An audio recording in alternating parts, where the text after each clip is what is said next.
Good evening. Welcome to another episode of Class Books with Rashad. Let's just get into the Bible study time real quick. Chapter 6 of 2 Kings in the Life and Spirit Study Bible. Let's get into it. We're going to start with verse 5. As one of them was cutting down a tree, the iron axe head fell to the wall. "Oh, my Lord," he cried out. It was borrowed. Iron axe head, that means the story of the lost axe head, still illustrates God's interest and care in what might appear to be insignificant matter. An iron axe head at that time was a very expensive tool, and this poor man felt keenly his responsibility for the borrowed tool. The miracle served, number one, to communicate God's heart of compassion for the man in his predicament, to demonstrate God's power at work through the prophet, and thus to further confirm Elisha's authority and ministry, and to increase the faith of the younger prophets of Elisha. Skip to Christ in the Old Testament. We do that on Monday. I'll see. Monday or Tuesday.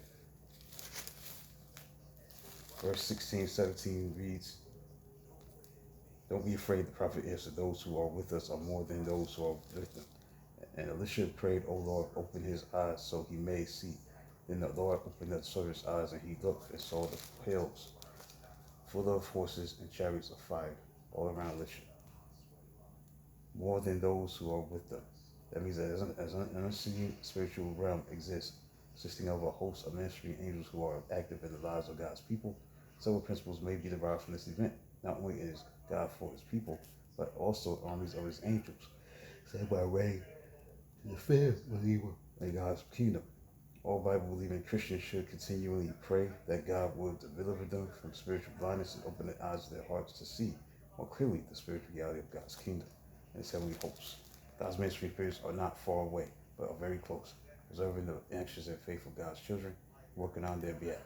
The real battle in God's kingdom is not against flesh and blood; it's the spiritual battle against the powers of the dark world, against the spiritual forces of evil in the heavenly realms. There's a cause-effect relationship in spiritual battles.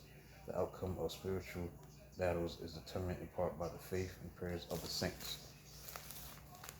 Finally, in verse 28, then he asked her, "What's the matter?" She answered, "This woman said to me, 'Give up your son, so we may eat him today. And tomorrow we'll eat my son, so we may eat him.'" It means that because Israel had departed from the covenant trust in God, his people committed horrible deeds against their own children during a time of severe famine. The major result of throwing aside God and his word is the loss of family, love, and affection. Right, so we'll be in chapter 7 on Monday, and then you get into the Christ in the Old Testament. Until then, talk to you later for the life for the Football Friday with Rashad Mitchell. Talk to you later.